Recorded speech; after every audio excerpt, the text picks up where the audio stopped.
Edition of Wednesday night OWCP chats with Chris and Gini, the pre-vacation edition. Oh, the pre-vacation edition. Yeah, how you doing tonight? You cooked all day. Yes. Hello, everybody. Welcome in. Welcome in. Well, Welcome in. welcome on in. Hello. Where is everybody? Come on, you guys. This is 187 shares. They'll be in. That's awesome. That's awesome. So this is the pre-vacation version of Wednesday night OWCP chats with Chris and Gini. We go on vacation once a year. We're going to go to Park City, Utah, and we spend nearly 3 weeks out there. And that's just like recharging because we wait till everyone else is done. Like you're all done with your holiday season. All of our staff is done with their vacations. And when everybody else is done, we go. Then we go. So that's about to happen. Hello, everybody on Instagram. Hello, everybody on YouTube, Facebook, LinkedIn, TikTok. So I don't know what it is, but we had a lot of shares. If you don't know, I probably don't know. He has no clue, actually. Yeah.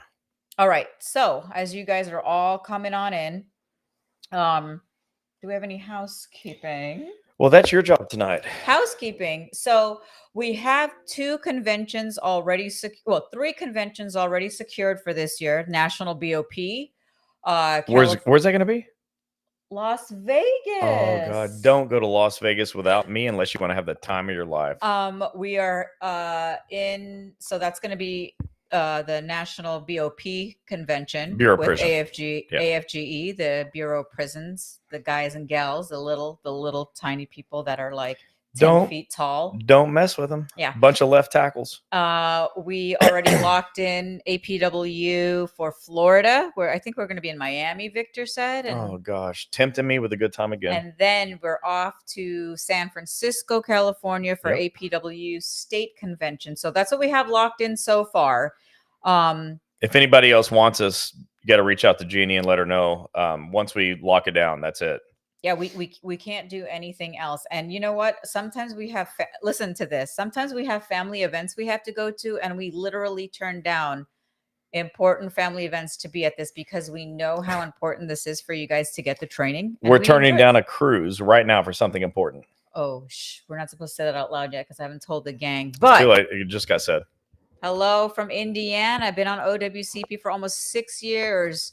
What's up? You've been here almost the whole time. Wow. Thank you for being here. We really need a place in Hawaii. So we know we do. If there is a doctor that you guys know of that would like to be a part of our franchise in Hawaii, anywhere in Hawaii, all the islands in Hawaii, please reach out to me. You can email me at Gini, Gini, at federalinjurycenters.com. But once you send that referral over, don't hold your breath, because what we know is that for every one doctor that we've got joined with us, about 100 said no.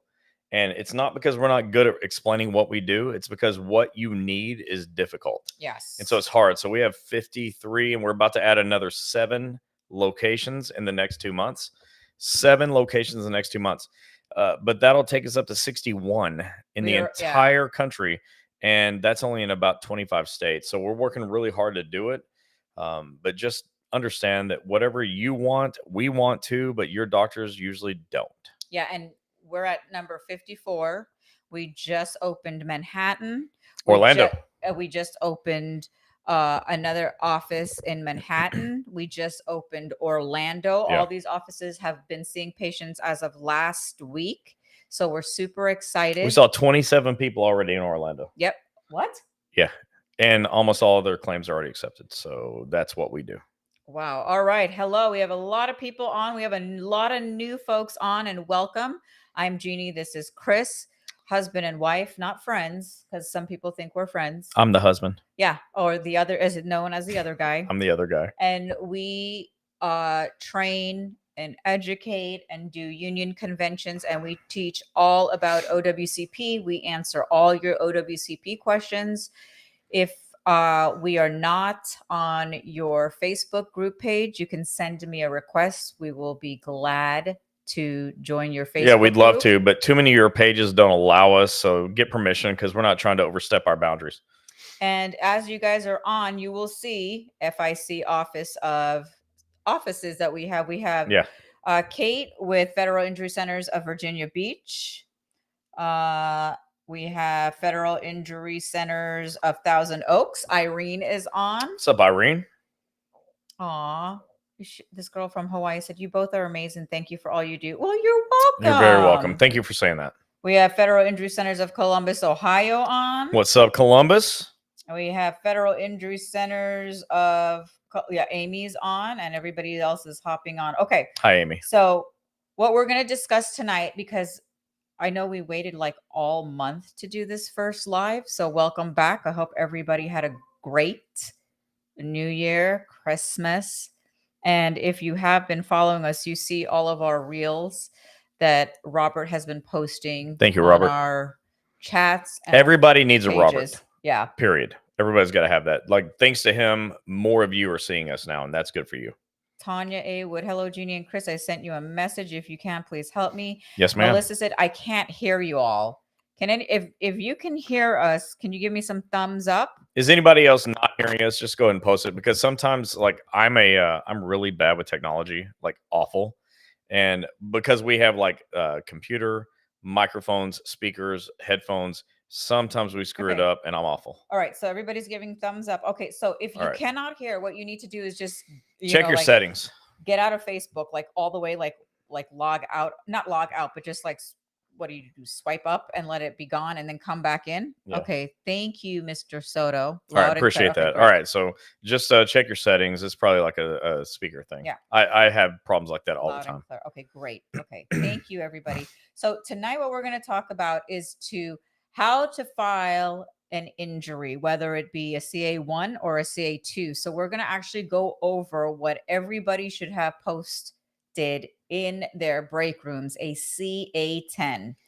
And if you do not have a CA10, you can go on Google and just click CA10 form, or you can go to federalinjurycenters.com and click forms, and all the forms you will ever need is on the forms page. Don't go to Google for anything. If you're looking for a doctor. Not to find forms. Let me tell you why. The reason we post all these forms on our website is because when I go to Google and I search OWCP forms, I go to their link, and then I click the link, and it won't open. And my laptop, because we live online, is like the Ferrari of laptops, and I can't open these damn forms. So we put them on our website.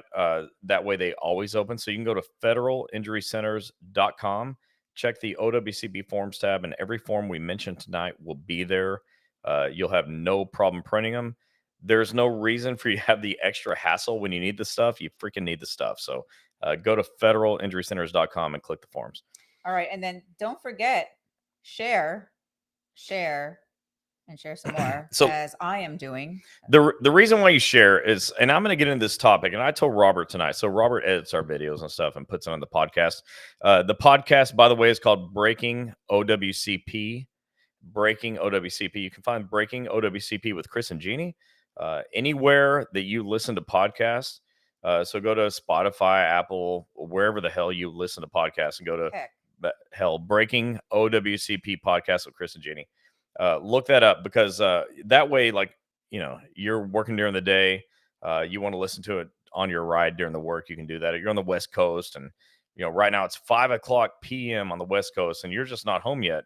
Some of you are just not done with work yet, so you can't listen to this, but you can listen to the podcast. So go to the podcast, the Breaking OWCP podcast with Chris and Gini. Okay.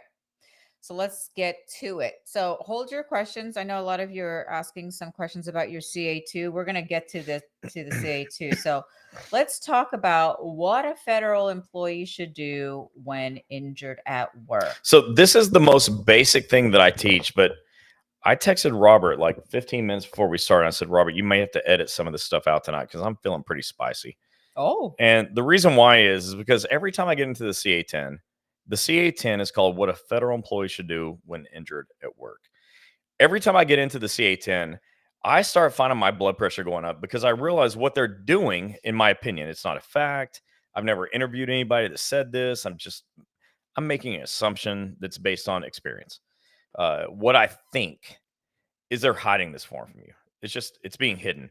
And I think it's always been hidden one way or another what a federal employee should do when injured at work. So it was just revised October of 2021. Prior to the revision, the last revision was done in 1987. Okay, so 1987. Many of you listening to this were not born yet. Oh, Many of you that are federal employees today were not born in 1987. And in 87, I was 7 years old. Okay. And, I probably didn't look for forms and stuff. Okay. But when I became 18, I still wasn't looking, and neither were you. And when you were 30, you still weren't looking. And the problem is that nobody knew what a CA-10 was, what a federal employee should do when injured at work. And I mean, listen to the title of that form. Does it make you think, if I knew about that form and I got hurt, that might help? I think it might help. And that's the issue.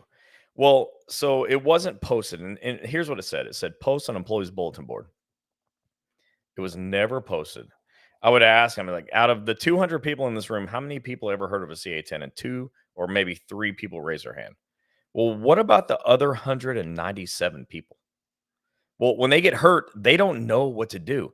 And you go to your supervisor and they're definitely going to hose you, right? Your supervisor is going to tell you some things that are just awful, definitely have nothing to do with the rules and laws, and it's just going to kill your case. But if you had that CA-10, you'd kind of know what to do. Well, okay, fast forward like almost 35 years, and they changed it, and it said, instead of saying post on employees' bulletin board, where it was never posted, now it says post on agency's website. Well, you never heard of a CA-10. Are you going to your agency's website just for fun? Website. Are you going to your agency's website just for fun to look for a CA-10? Wait, no, you never heard of it. Wait, did you say weed? You never heard of no. You never heard of the form, right? So you're not going to your agency's website to look up a form you never heard of. So now that form's totally invisible. Before, it could be posted on your bulletin board or whatever, but now it's not posted anywhere, and you're not going to your website looking for it. And so that's the problem, and that's why I get so fired up and spicy, because I think what they're doing is trying to keep you from reporting your injuries. He's upset, folks. That's what I think happens. They don't want you to report your injuries. Well, why? I don't know. I can assume because it costs the government money, but a lot of things cost the government money, and not many of them are more important than this. So you need to know. So tonight we're going to talk about the CA-10, what a federal employee should do when injured at work. And you can find this form at www.federalinjurycenters.com. And then once you know, you can no longer be somebody that says, well, I didn't know. I didn't know I could report my injury. I didn't know that I had 3 years. I didn't know to get a CA-16. You're like, wait, 3 years, CA-16. What does any of this mean? So we're going to explain. We're going to talk about that tonight. All right. What a federal employee should do when injured at work. Number one. Report. What? By all means, go ahead. Report to your supervisor. Hold on. When? As soon as possible. Means. What does that even mean? Now. So report your injury as soon as possible. Well, that's the problem. That's what the form says. Well, as soon as possible means something different to you and me. Because to me, it means now. Right now. I'm hurt. I report now. Well, how do you report? Go tell them. Call them. Send an email. Smoke signals. Whatever it takes. Smoke signals. I don't think they'll accept those anymore, but at least you could put it in writing you sent smoke signals. Yeah, your Karens in your neighborhood may just call the fire department and put those out. They really don't want smoke. In our neighborhood. Okay, so don't burn stuff. But the thing is, report to your supervisor as soon as possible now. So we know during the holidays, a lot of you worked through your injuries, because I am hearing all of it now. Everybody's like, oh, I got work during the holidays. Now what? Now what do I do? So this is what you do. You have 3 years to file your work injuries from the date it happened. 3 years, not 3 days. Not 3 days. 2 weeks. Not 2 weeks. 30 days. Not 30 days. Not 90 days. Not 45 60 days. None of those. You have 3 years. But the first thing on the CA-10 says report as soon as possible. Well, I say this all the time. If you know me, you know that, in my opinion, the definition of as soon as possible is now. So right now. Now. So even if you got injured back last year, and Christmas made it worse. Go ahead and start filing. And we know you guys are not completely done working. As far as USPS goes, they're still probably picking up packages and still delivering mail. So, right, Robert, now. NOW. Yes, Victor, those stupid visors. Yeah. Okay. So we'll get into that. Victor, stupid advisor is a true thing. But why do we have to report now? Because the second thing on this form says to choose your own doctor, which I'll get to, and get a CA16. Why reporting now? Okay. So the third thing, by the way, says, report your injury and get COP. Here's the thing. If you don't report now, you run the risk of losing valuable benefits. You don't get a CA16, which is in the second paragraph of the CA10. Yes. So the form CA16. Wait. What's a CA16? Do I need that if I have to file an injury? So I'm glad you asked that Oh, question. okay. The point of that form is it pays all your medical bills for the first 60 days following a CA1 injury that happened in a single shift. Well, okay, so do you understand that if you had somebody else paying your bills, you probably get better faster because you're not making medical decisions on finances. Yep. That's why the CA10 is or CA16 is so important. And in the CA10 form, the second paragraph says, tell your supervisor to give you a CA16. But the supervisor says, I don't have to give you that. Or there's nowhere in the rules that says I have to give you that. Or you're not hurt bad enough. You don't need that. Don't listen to them, please. Or I don't know what a CA16 is or how to find one. Well, none of those excuses are valid. The law says they're required to give it to you within 4 hours of the claimed injury.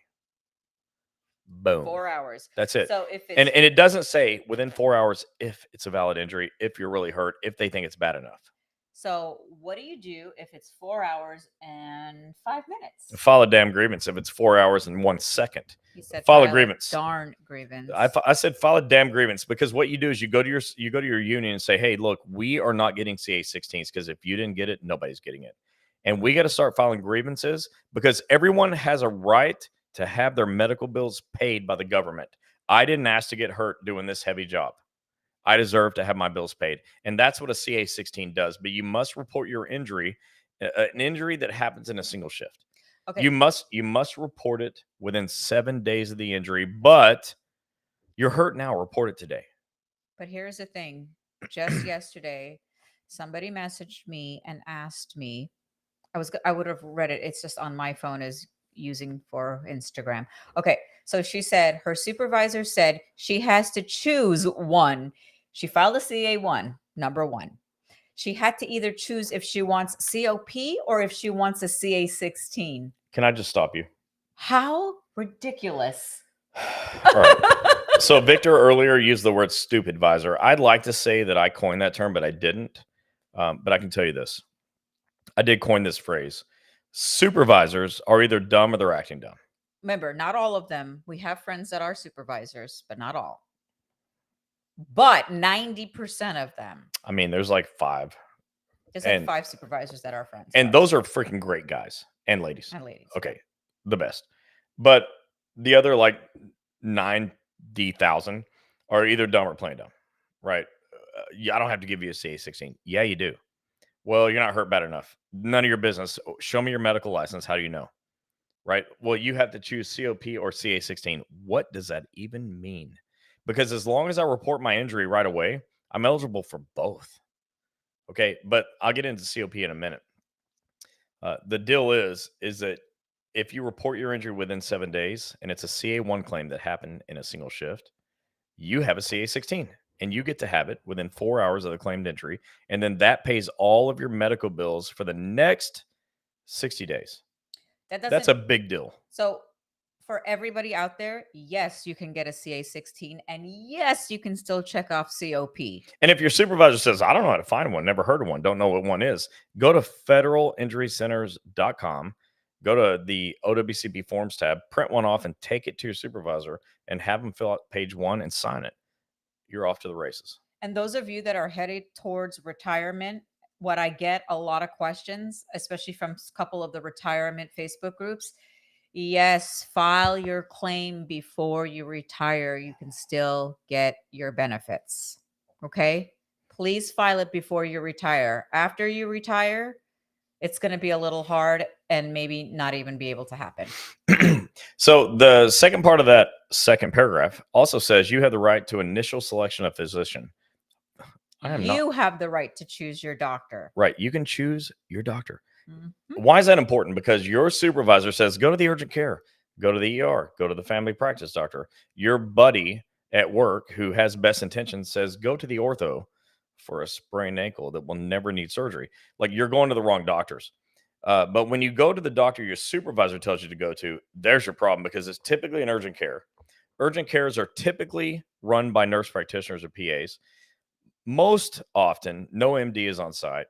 The nurse practitioner does a great job. We love nurse practitioners and PAs. We use them in every one of our offices with medical doctors.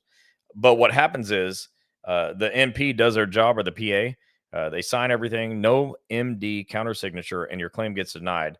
And the denial letter says specifically your claim is denied because the physician is not a qualified physician, because it's not a MD, it's a nurse practitioner. Yes. Right. So you go to the doctor your supervisor sends you to, you're going to an almost certain denied claim. And how else do I know that? Because if you look at OSHA's work injury and illness statistics every year, about 14% of federal employees have accepted claims. But when I go and talk to people, they'll say, well, gosh, 50% of us are hurt, 70%, 60, 80, all of us. Like, we're all hurt. But okay, so the smallest number I ever hear is 50. I don't make this up. They say this. Right. What do I know? I'm not a federal employee. Okay. I don't work in your agency. I don't know what's happening except for what you tell me. And But what we do read on the stats. but what you tell me Yeah. is that at least half of your people are hurt. Well, nationwide, only 14% of people have accepted claims. And you can look at OSHA's work injury and illness statistics if you want to see the proof on that. So if only 14% of people have accepted claims and at least 50% of people are hurt, we have a problem. Yep. We have a serious problem. And a big reason for that is you're going to the wrong doctor or not seeing a doctor at all. So the second part of that thing says you can choose your own doctor. So choose wisely. And this will answer the question somebody asked earlier. How do you find a trained OWCP doctor? Number one, go to federalinjurycenters.com, That's what I would do. click locations. And if there is not a federal injury centers in your area yet or in your state, go to Google and type in OWCP doctor, your city and state. So OWCP doctor, Tampa, Florida. Dr. Lee and Dr. K will probably pop up, and so will the Orlando office. But the thing is, like, you can search, but most doctors don't want to help you. And I said, like, right away, like, yeah, you should choose a federal injury centers doctor. And somebody on here is going, oh, there you go. That's the whole catch. You want us to go to your offices. Don't. 14% of people have accepted claims and they don't come to our office. Yeah. So you can go someplace else. So you'll probably be part of the 14.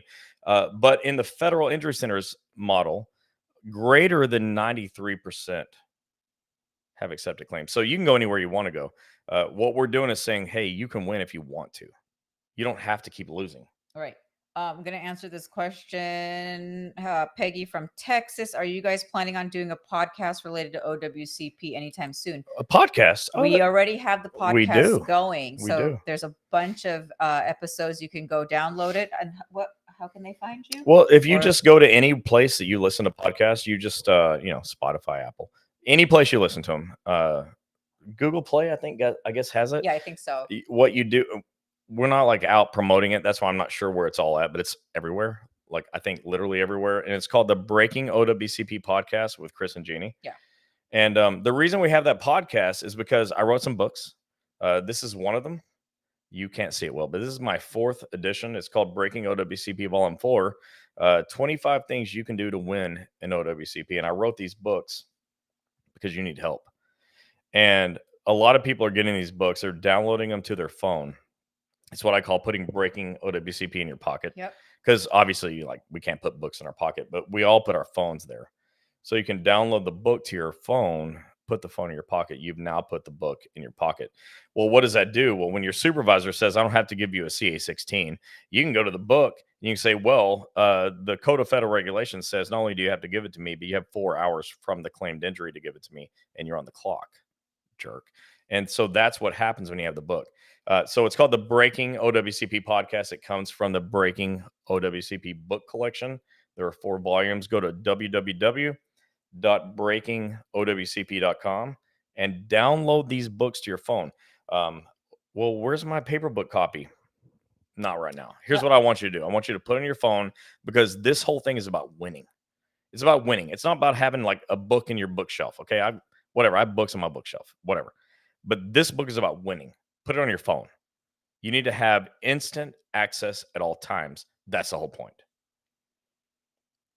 Callie said, if I choose a federal injury center near to me in California, will the doctors do telehealth appointments since I'm all the way in the Pacific, because travel is tough and very costly coming from Hawaii? So we do telehealth appointments when it's legal. So if you're in Hawaii, and none of our doctors are licensed in Hawaii, so we can't do it when you're in Hawaii.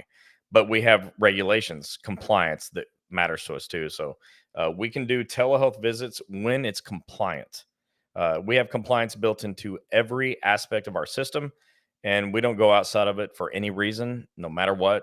So if we don't have a doctor in your state, licensed in your state, then we cannot do telehealth visits because it's not legal. And Diane, you can go to any FIC for them to get your claim accepted, and you can go back home. You have a right to go to therapy in your state. So if you're going to travel out of state to get to see us and get your narrative and everything going, that's fine, because you have to do what you have to do. Right. There's other things that goes along with your claim, like having to have CA-17s filled out on a regular basis, CA-20s. And so you'll have to get back to the office for that, because that's just the law and there's nothing we can do about it.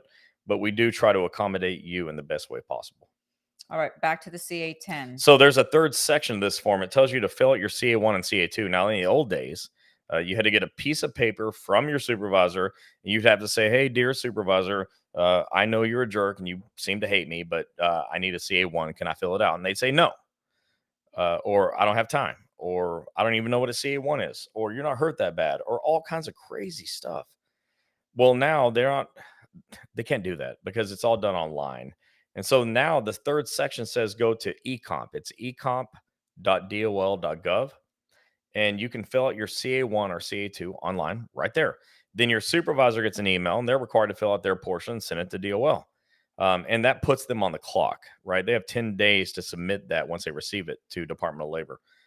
So what that says is go do that, fill out your CA-1 and 2.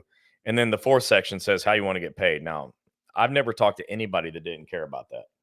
How do you want to get paid? Through my CA-10. I blew right through that. And I didn't even get to explain it. Well, let me just go back. Okay. So we talked about filing your injury now.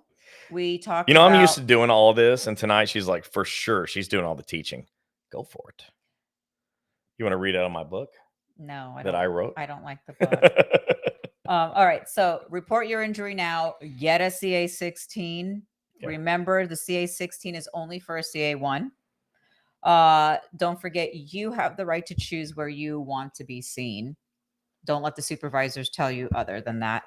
So we're going to explain a CA-1 and a CA-2, because a lot of you ask me, should I file a CA-1 or a CA-2A?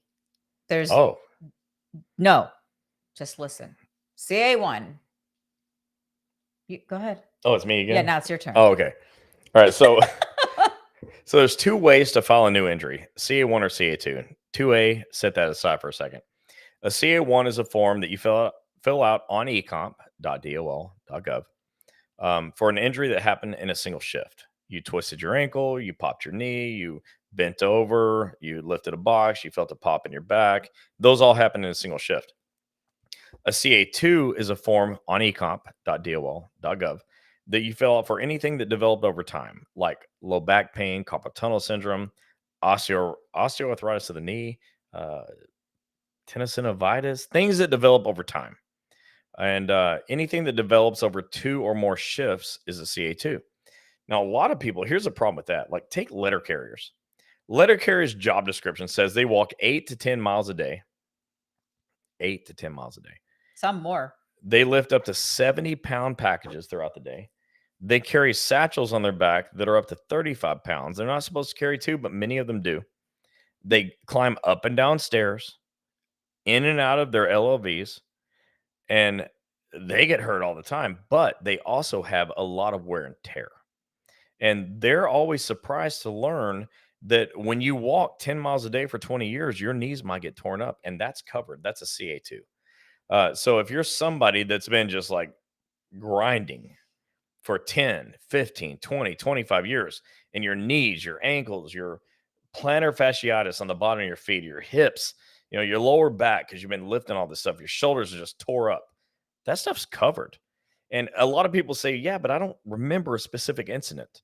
I didn't feel a pop, or, I didn't have any swelling, and, just nothing happened. Just over time, it hurts. Well, what are you, a mountain climber? You're like a weekend warrior? Wow.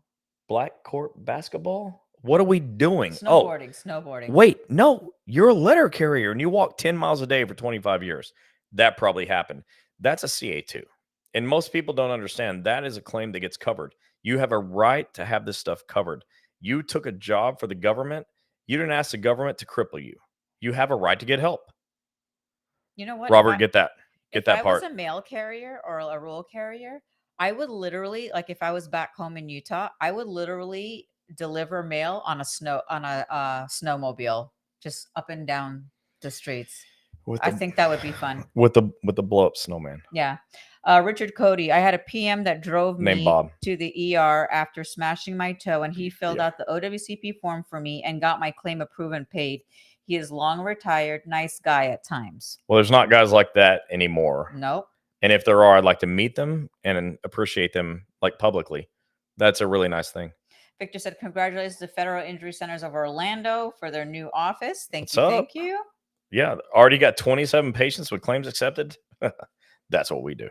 All right. Diana said, okay, thank you. I'm facing another major back surgery. After my first surgery, going back to work, I have re-injured my back. I'm a mail carrier. I know.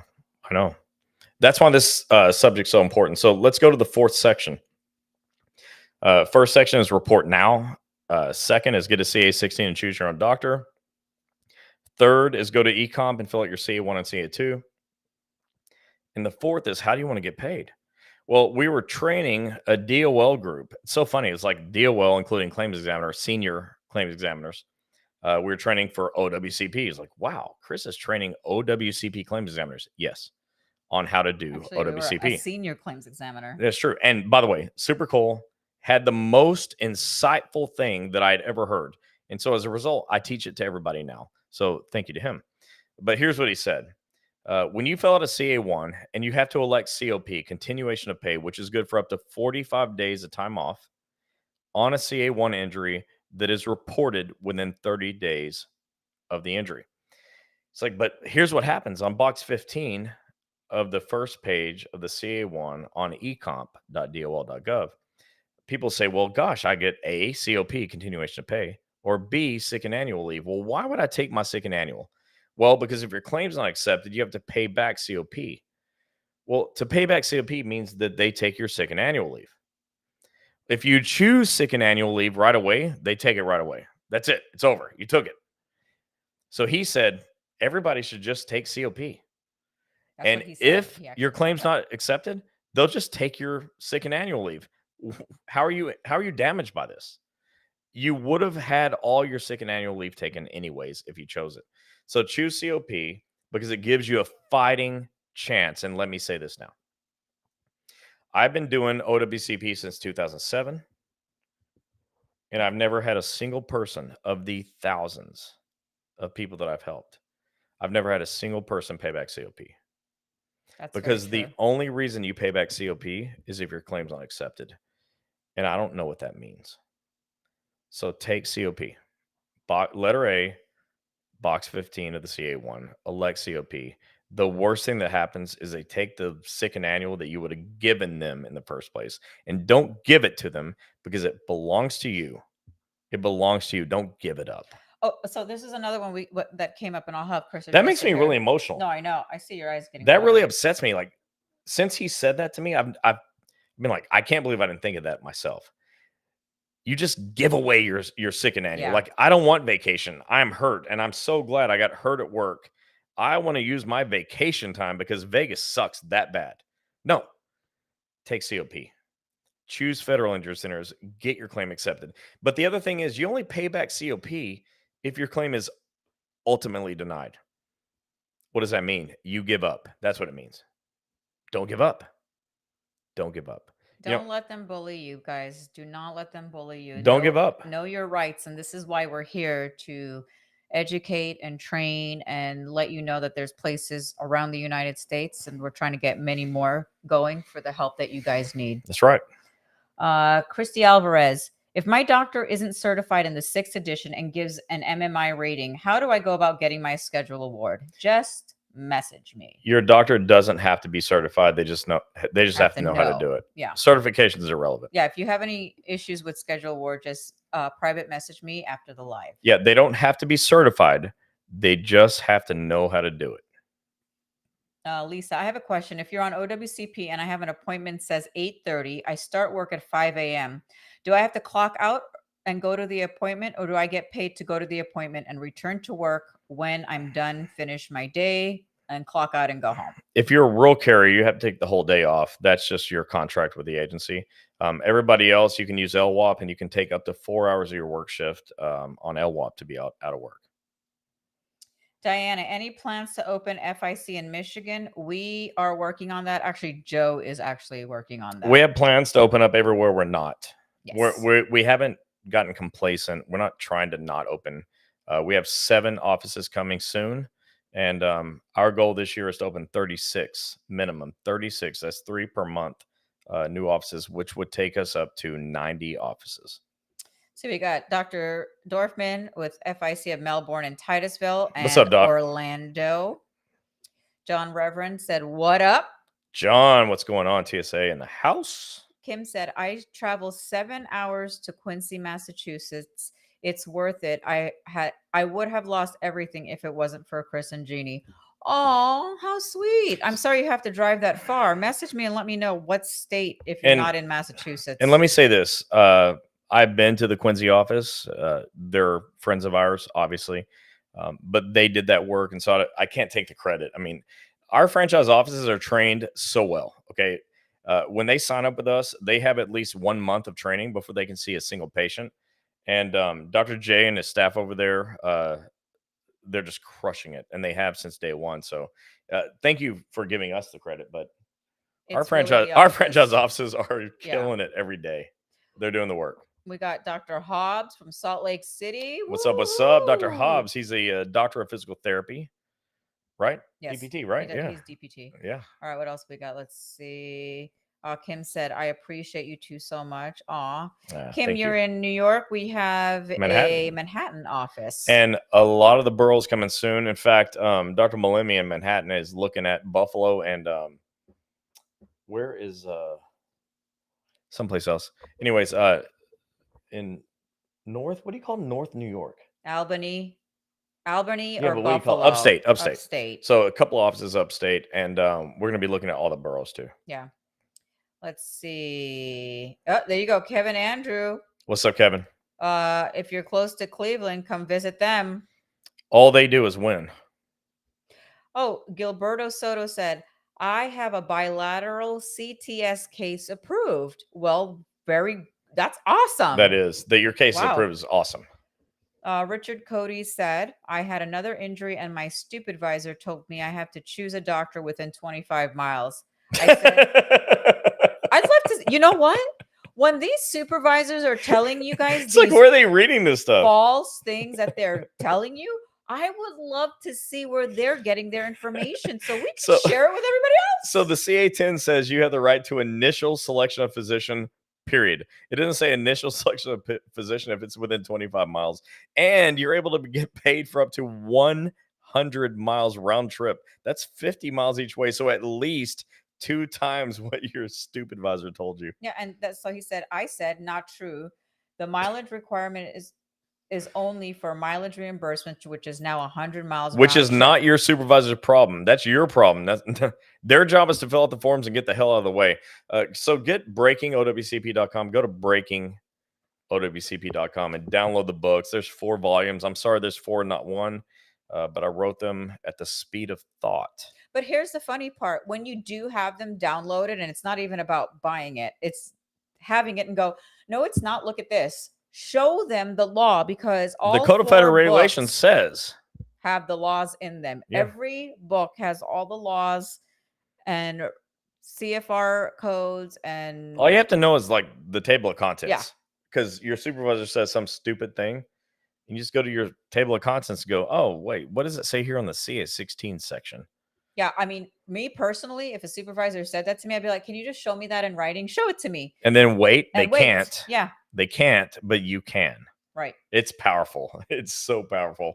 Our friend Ron, he sat and read the book when his supervisor had him on limited duty, sitting at a desk in a closed room to punish him. So he just read the book. Yeah. So the supervisor could see it.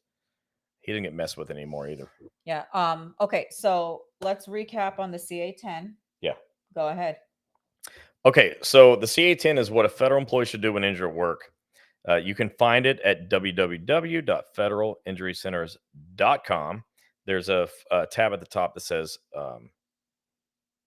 OWCP forms, and you'll find a CA10 there. But it's broken down to just basic sections. Who do you report to? Supervisor. Today, go to eComp and fill out a CA1, CA2. Tell your supervisor to give you a CA16 and choose your own doctor. Get COP, because the worst thing that can happen is that you have to give your sick and annual leave anyways. But in all these years, I've never had anybody have to pay it back, because all we do is win. The rest of the form is, how does your doctor get paid? Why should you care? Okay. All you need to know is your doctor's billing OWCP. If they're billing you, now you care a lot. So you can just tell them, hey, I'm going to give you a claim number. You'll get paid. Here's a CA16. You'll get paid. The problem is, like ERs, Oh, I know. We hear it all the time. hospital billing departments are awful. So if your supervisor sends you to a hospital through an ER, they're not going to bill OWCP. Instead, they're going to bill your health insurance. And you got to ask yourself, why did I give them my health insurance in the first place? It's sad. But let's say So you didn't. sad. You didn't. And then they just send you a bill for $25,000 because, they billed everything under the sun, which was all stupid, probably. And they didn't bill OWCP because they didn't know what to do with the CA16. So that's another problem. That's why you don't just go to anybody. You go to somebody that's trained in OWCP. And for the book, anytime we go to a state or national convention, we always bring books, whatever volume is out. So as far as APW Florida and Miami and San Francisco, California, and You'll get these BOP copies. in Vegas, you'll be getting the books. So But everybody else, you got to download it to your phone, because you need to have it right now. When your supervisor's they're gonna come at you, you got to be ready. Kathy said, hi, Chris and Gini. I have a What's up? question for you. I was working in the post office A, and they were sending me daily to post office B, which they pay my travel to drive. Good. I had the supervisor tell me that they need to transfer me to post office B permanently against my will. Are they actually able to legally do this? Well, your union has a say in this, but here's what they say about job offers outside of your workstation. They've got to be within 50 miles of your home location. So they can't send you to 51 miles away. One of the things they do to punish you for reporting an injury is send you 100 miles away. Well, that's 2 times too far, right? So do that, but you need to get with your union and make sure they're fighting for you. The union people that we're friends with will fight to the death on this, and that's what you need. So go talk to your union. They're sending you too far away, fix it. But they're not allowed to send you for a limited duty assignment or a light duty assignment more than 50 miles away from your home. Brian said, I love these chats. I've been to a 2-day union OWCP class. This is a tough subject. Knowledge is power. No doubt. Yes, it is. Thanks for saying that. Miss Edwards, what is the website to find a 6th edition MMI physician? There isn't one, but if you message me your information, I can help you with that. No doubt. Yeah, we can help you with 6th edition, but there's not a website for it. Ron Speakman, hey What's up, Ron? guys, get the book that Chris has wrote, both paperback and PDF version, and download them to your device. They will come in handy. Exactly. And Ron has a podcast called Fed Up. Go check that out on Facebook. Go to Fed Up. What's the name of the book? So we have 4 books. They're all called Breaking OWCP. Wait, did you watch What's that show?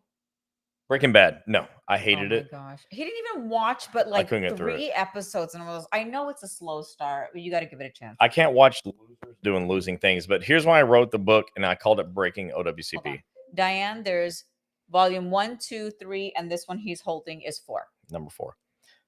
The reason that this happened, the books happened because COVID happened.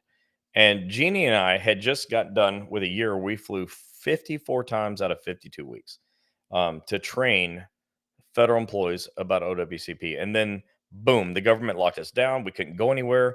And I'm like, what do we do now? We're already doing chats, but it's not enough. If it was enough, we wouldn't have had to fly 54 times in 52 weeks. And so I'm listening to this audiobook, and a consultant, he says, you mean to tell me you don't even have a book? And he's like coaching somebody, right? And so I hit pause, I opened my laptop, and I started writing. And 3 days later, in 28 hours, I wrote the first book.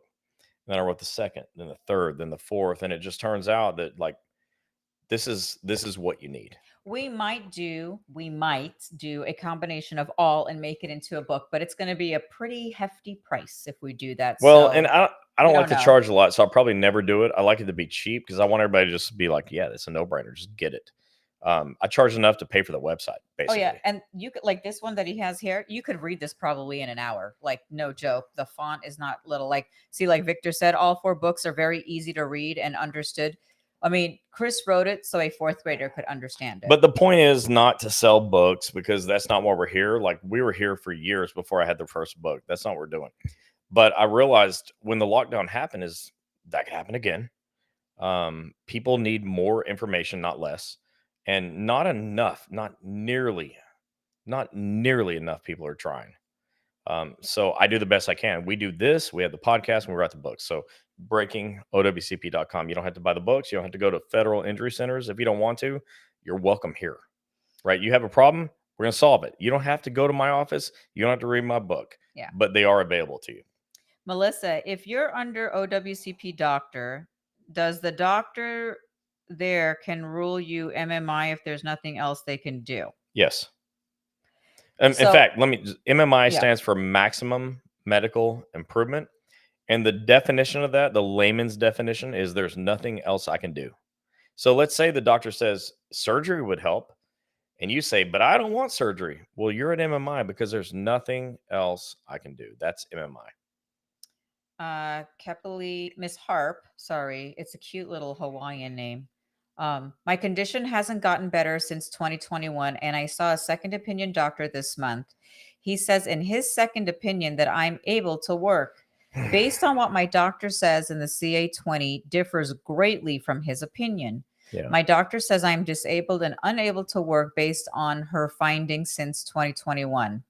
Who has the upper hand based on my condition and findings? My doctor, who I've seen since the beginning, or the second opinion doctor I saw for 5 minutes? I'm so glad you said for 5 minutes. Now, if it would have been 6, 7, 8, or 13, whatever, you know how long it was.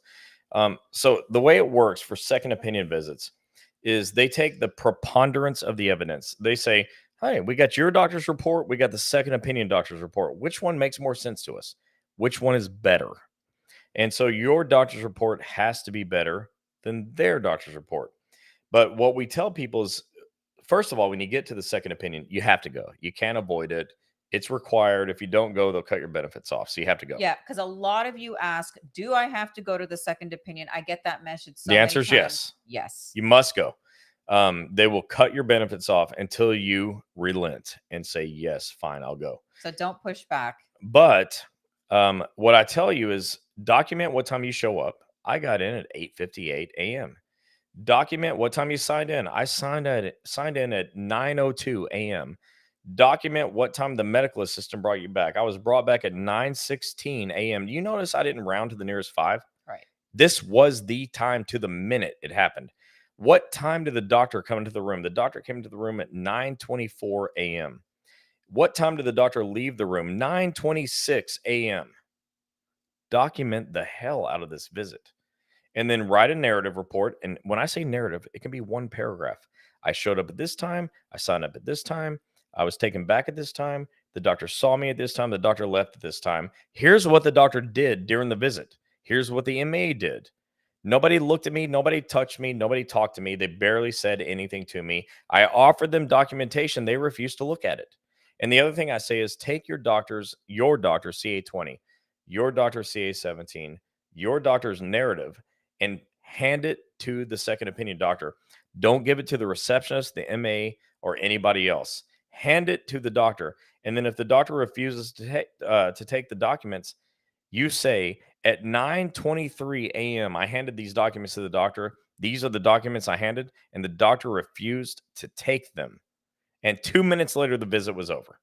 That's how you handle a second opinion visit, because they're hosing you, so you got to hit them back. You hit them back with the truth. Don't exaggerate, don't lie, but hit them back with the truth. That's something that you're not going to learn anywhere else. And since I just said it here, it will start being taught everywhere else. Everyone now is going to start saying, document minute by minute what the second opinion visit says. I've been saying this for years. Yep. Okay. Now, all of your union reps are going to say it. Your OWCP reps are going to say it. They're all going to say it. You just tell them Chris says you're welcome. That was an asshole move. But you know what? That's what's happening. And the second opinion thing really, really pisses me off, because I know what they're doing to you. They spend 5 minutes and they hose your case, and nobody's doing anything about it. Yep. So here's what you do. What I just said. Crystal said, I ended up in the ER because of my accident. The hospital did try to bill my insurance, but because of my insistence through my assigned social worker while hospitalized, they did eventually bill OWCP. Good for you. Because a lot of people give up. Be persistent. That's Yeah. what I'm talking about, Crystal. Good job. Tanya said, can you explain the difference between requesting a review and refusing a limited duty assignment offer? So, okay, you can't refuse a limited duty offer unless it's invalid. But let me get to that. What's the first thing? The difference between that and what? Here, right here. No, just read it to me. Can you explain the difference between requesting a review and refusing a limited duty assignment? Okay, so I'm going to assume you mean like a review of the limited duty offer. That makes sense to me. But the thing is, a limited duty assignment, you don't need to accept it yourself. That's the thing. People really mess this thing up. Supervisors put this thing in front of you and say, hey, here it is, sign it. You don't have to. That's not what the law says. The law says the supervisor gives a limited duty assignment to the claims examiner. The claims examiner reviews it. The claims examiner lets you know that it's a good offer, in their opinion. And then they give you 30 days to show it to your doctor. The doctor then says, this is good or it's not good. And then that goes back to the claims examiner. Then the claim examiner reviews that and then sends it back to the supervisor. So you have 30 to 45 days to review this thing by law. And supervisors say, you got to sign it now, right now. Otherwise, we're going to take it back. That's not the law. They have to upload it to the claims examiner. The claims examiner tells you, this is a good one. This offer's good. And if your doctor says, no, it's not good, the claim examiner says, okay, let me look, doc. And then the claim examiner and the doctor get on the same page. That's how this thing's supposed to work. I told you it was going to get spicy. Kathy said, if they transfer me permanently, do they still have to pay my travel miles? She was the one that said it earlier. All right. So I don't get stumped that often, Kathy. So thanks for this one. Stump the chump, Chris. I haven't read anything that says they have to pay the difference in mileage. However, I have read where they have to pay the difference in salary if the job changes. And I'm not sure why that wouldn't also include your mileage. I think that if they send you, look, disclaimer, I don't do I thinks. All right. So this is an I think. This isn't a fact. I think they're going to pay you for your extra mileage, even though they'll only pay you 100% or 100 miles round trip to the doctor. I think to the workplace, they're going to pay the extra. But we're going to go and get a lifeline on that one and find out and get back to you on that. Mr. Soto, if I need a specialist doctor for my CTS, but I'm in Puerto Rico, do we have any specialists accepting OWCP? Does OWCP allow me to travel overseas to the state to get care? So yes, OWCP will allow it. You'll have to get pre-authorization in advance from your claim examiner because the OWCP 957, the travel reimbursement form, it pays like mileage, Uber, Lyft, taxi, airfare, bus, hotel, meals, but you've got to get pre-authorization. So that's how that works. Kevin Andrew. Chris and Jeannie, it sounds like FIC needs to open an office in Hawaii so we can help Miss Harp. Are you a part of the we to help open? That's awesome. I can't believe it took him so long to answer that. Victoria, so OWCP wants me to go to work, but I have not received a job offer, and I have went to work. I have went to my work site more than once to provide my work restrictions. What should I do in this situation? So I want you. Okay, let me start over. I hate for you to be out of work because so many people have told me that I'm out of work and I can't pay my bills. And my friend Rich said, I'm tired of seeing my people go, homeless. And I know that when you can't work, you can't pay your bills. You can't pay your bills. They don't let you live for free.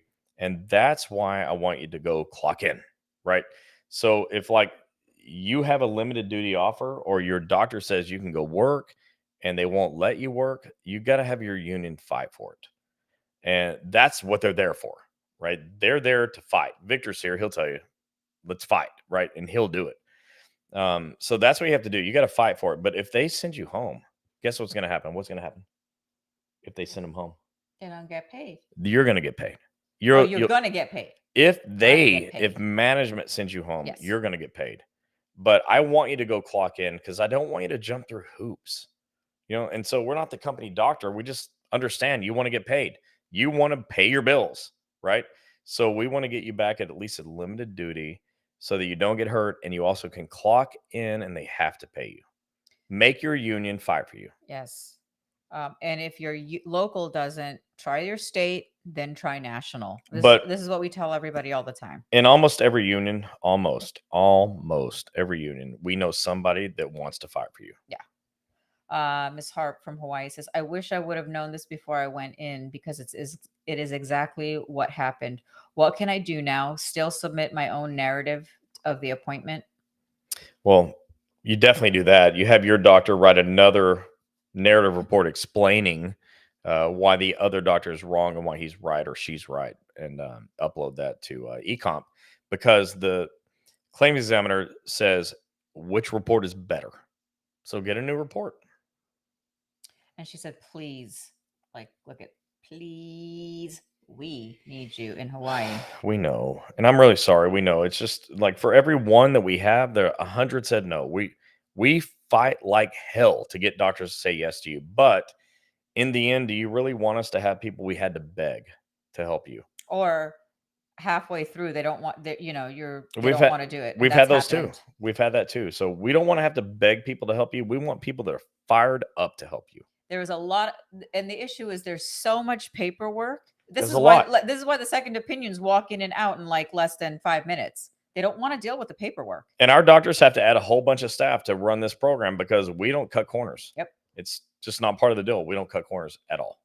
Angela said, my OWCP claims examiner stated that if I write a report into eComp that I disagree with the second opinion doctor based on the limited amount of time spent and is direct contradiction with my other doctors, that I should send it before I receive the second edition report. It won't matter. Because if, after all, she will think I disagreed.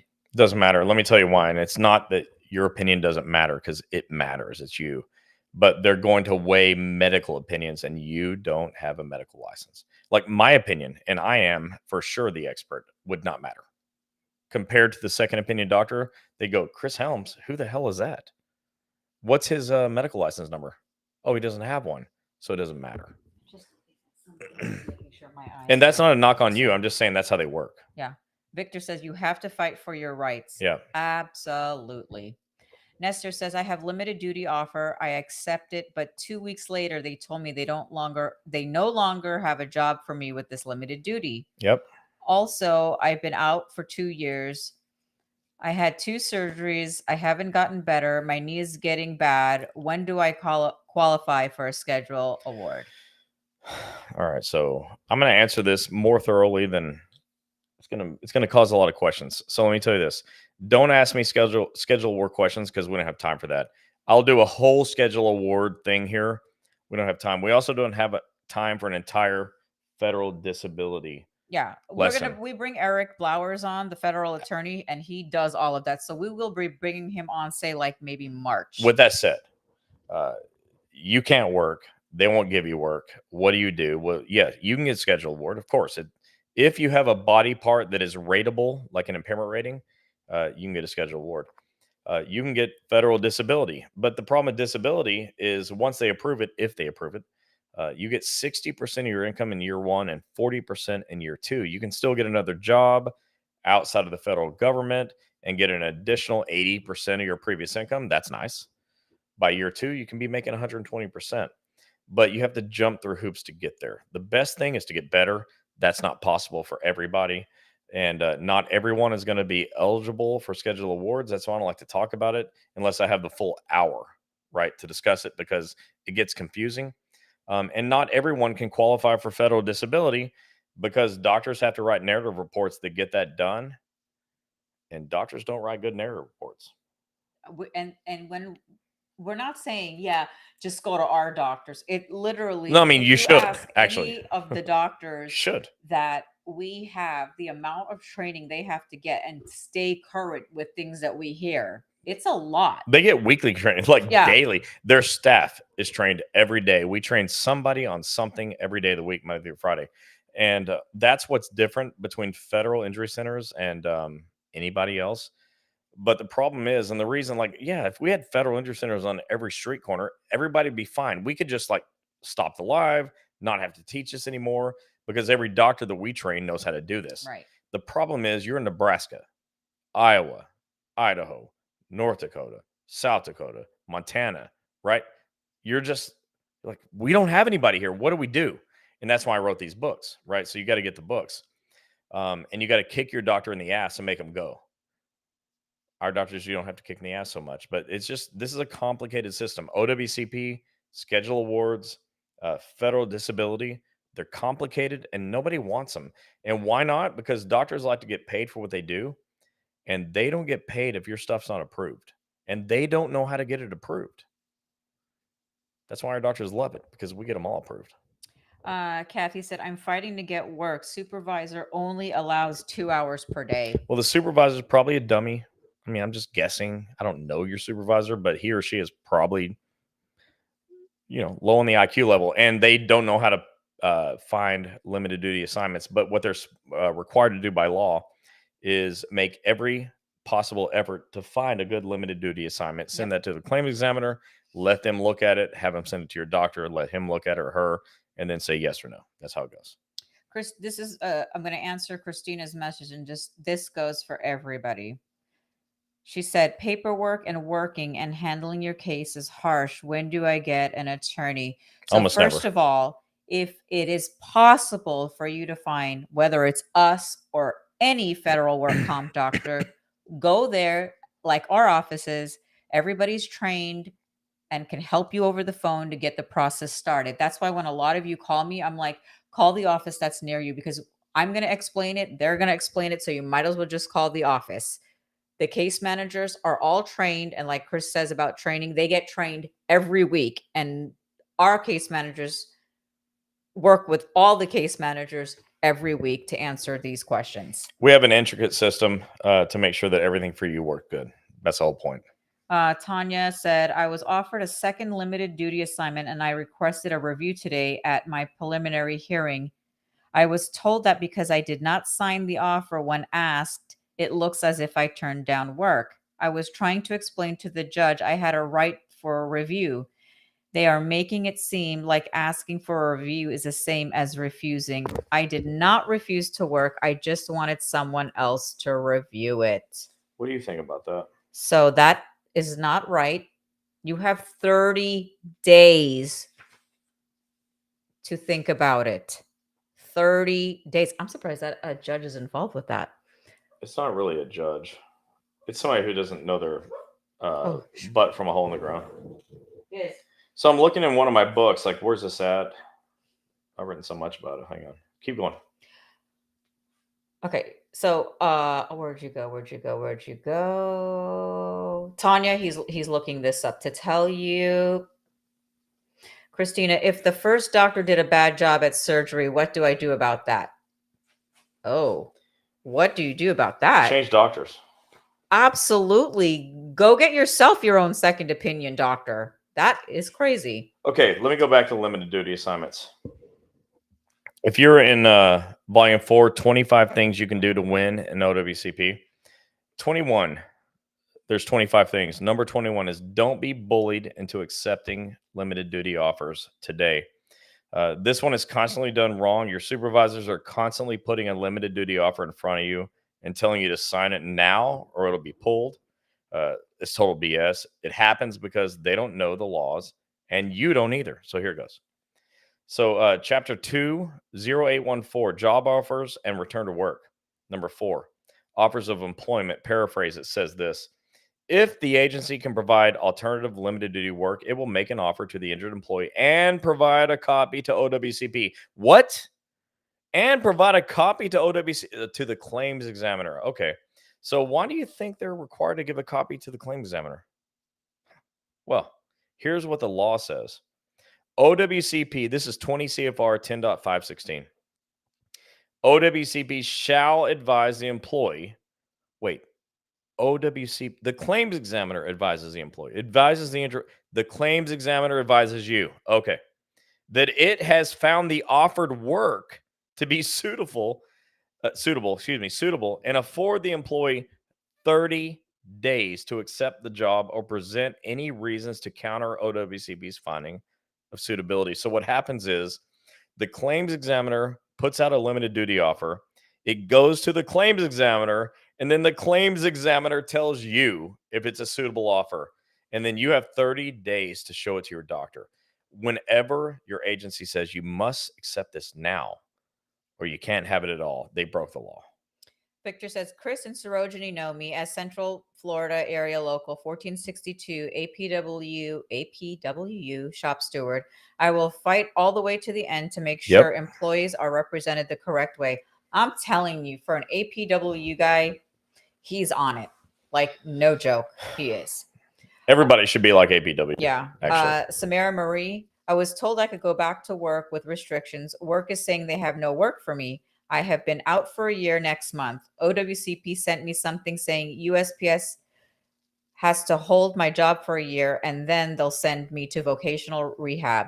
Does that mean I'll never be able to come back to USPS? No, not necessarily, but that is the case. I mean, like rural carriers get 2 years, but everybody else in the Postal Service gets 1 year. Crystal said, I really want to get back to work, but the modified duty assignments given to me continually get deemed unsuitable, inappropriate for my restrictions by OWCP. This has become very frustrating. Yeah, and the thing is, there's nothing anybody can do about it. Your doctor has got to take charge. That's what it takes. Your union can fight and should, but your doctor's got to write strong letters like, hey, are these people stupid? Like, we have doctors that write things that you'd be embarrassed to see because our doctors say, hey, we're not putting up with this crap.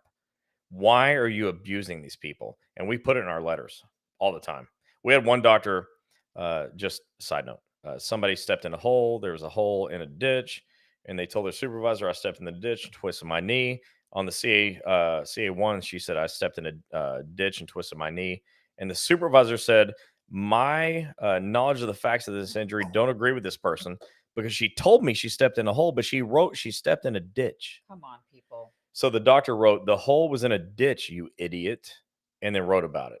That's the way we do it. Your doctor's got to write like that. Ms. Harp said, so my employer, TSA, let me go because of my work-related medical condition in 2023 and being unable to work. What are my options if the condition isn't getting better? I'm so lost and will call into the FIC to speak to someone too, but just basic info helps for now. You have lifetime medical benefits. You can get help for this injury for the rest of your life once the claim is accepted. If you get all the way better, you can try to get your job back. You can get a job at another federal agency. You can get a job at a non-federal agency. But the bottom line is you have the right to get better. You got hurt working for the federal government. You have the right to get better, period. Tanya said the post office is still refusing COP, although DOL has contacted them to tell them I'm due payment. The EEO judge said this is not his jurisdiction. What do I do? You might have to call a lawyer. And if you need one, message me. We can tell you. Yeah, there's very few times I say that, but this may be one of them. Yeah. Angela said, will your doctors help if you change to them, even though you can't do PT at their office because you are 4 hours away? Is it worth it to your doctors to take that case when they have to do a lot of work and don't get a lot in return? Yeah. So the way we work that is we'll happily help you. We'll get your claim accepted. And if you can't drive to the office, because look, I wouldn't drive 4 hours. That's like us driving from Tampa to Miami 3 days a week. Round trip, that's fun. 8 hours. It's right. 8 hours, but we understand. But we can help you get treatment somewhere close to home and get your claim accepted. Yeah. So now, with that said, I don't run every office. We're a franchise location. We set rules. I can't make everybody do everything, but that's our rule in the franchise, that we'll get your claim accepted because that's our favorite thing. Yeah. We can send you someplace else to get treatment. Yeah, we don't care. Not that we don't care. We love having you as patients. We care a lot. Yeah. Care a lot. All right. So tonight we went over what a CA10 is and how you file your work injuries. Don't forget to share this live with your coworkers, your friends, your mailman, if you're just an everyday person, or mail lady. Yeah. When I say mailman, I'm meaning it in general. Yeah, but there's some people that don't see it that way. So I just check them out. We mean mail lady too. So also, you can find us on Instagram, Wednesday night OWCP chats with Chris and Gini, LinkedIn on Gini Helms, Breaking OWCP, federalinjurycenters.com, Wednesday night OWCP chats, Chris and Sarojini Helms Facebook pages. We're everywhere. Like, you actually can only not find us by accident. Yeah, it's everywhere. And on YouTube. But free. Go to breakingowcp.com and download your books. Download Breaking OWCP to your phone and put Breaking OWCP in your pocket. And when your supervisor tries to hose you, you slap them around. Not really, but, verbally with the book. This is cute. Oh, Diane said, thank you both. This was great information. Well, you're welcome. And then this one's cute from Tanya. I sent you a message. Thanks you very much for everything you do. You two are beautiful people. I met you in Greenville and laughed at Chris's videos. LOL. Yeah, his videos are hilarious. Yeah. Go to his TikTok. You'll crack up. Just go to TikTok, Breaking OWCP. You'll find goofy Chris there. God help you. All right, everybody. So even though we're going to be on vacation, we're still going to do Wednesday night chats. We're going to do the podcast. Everything. Because we know that you guys want it. We may try to get some really cool, if we can, if it doesn't get too late, some scenery in the mountains for you guys to what see. She just said is I have to be out in outside. The snow. Might as well. In the snow. Okay. I know a lot of you have been asking about why, and I know, Victor, you posted this to explain the forms. Next week, we're going to be going over forms next Wednesday, what the basic forms are and why you need them. Because a lot of people still don't know about CA16s. There's about 5 of them. CA20s and things that you attach to your CA17s. So we're going to go over forms next Wednesday. Angela said, is there a law that we can use to fight OWCP that has been paying for LWOP on an approved claim and suddenly stopped paying because they said you were under medical review and they won't pay anymore? It's not really a law. Second opinion is completed. It's fine. You don't have to keep going. It's not really a law. It's just a matter of your doctor writing what we call a disability narrative, explaining why you still need to be out of work. Medically, why are you still out of work? That's what it takes for you to get paid. Sometimes they're just like, hey, we need an update. And so just give it to them. Yeah. And Victor, you said, see you guys in Miami, April 21st through the 22nd for their APW convention. Those of you that are coming to that convention, everybody's getting this free book. So tell your coworkers, if they want this free book and not have to buy it, come to the convention. They definitely want the book. They definitely want the book. So come and we give away some fun stuff. at our table. We might even be doing some funner stuff. Funner. Oh, Funner. that's my favorite word. Christina said, I don't know if you filed on time, but talk to the union to see if they can. Yeah. Okay. She's answering somebody else. But yeah. So All we're right, still so- going to be doing chats. All right. With that said, we got to wake up at 3 a.m. So we're done. Yeah. And this went longer than we thought. In fact, I thought we weren't doing it, which is funny. Oh, Because yeah. I was for sure I was going to go to bed at 7 o'clock because we have to wake up at 3. And I knew, like, I'm going to have a full night's sleep. I don't know how I was going to go to sleep at 7, but that was my plan. And so now it's 9:15. So we're done. So you have like 6 hours of sleep. I'm going on vacation. Anyway, guys, we're glad that you guys are back. And again, we'll see you next Wednesday. If you're looking for any of our locations, please go to www.federalinjurycenters.com. Again, you can call any of the offices and speak to the case manager. They're there to answer your questions. If you want to buy the books, which is PDF, go to www.breakingowcp.com. Also, Get them all. If you want to see us live on the podcast and listen, you can go to Breaking OWCP and we'll be going live. We always put it on chats and all of our pages, letting you know we're going live on our podcast in 30 minutes or whatever. Everyone's like, gosh, you got federal injury centers. That's where the doctors are. You got Breaking OWCP. That's where the books and the podcast are. And you got Wednesday night OWCP chats. What do we do? Go to all three. Yeah. So we'll see you guys next Wednesday in Utah. And if there's anything that you guys need, please message me and we will get those questions answered. And we'll see you guys next week. All right. Have a good night. See you next week. Everybody. Bye.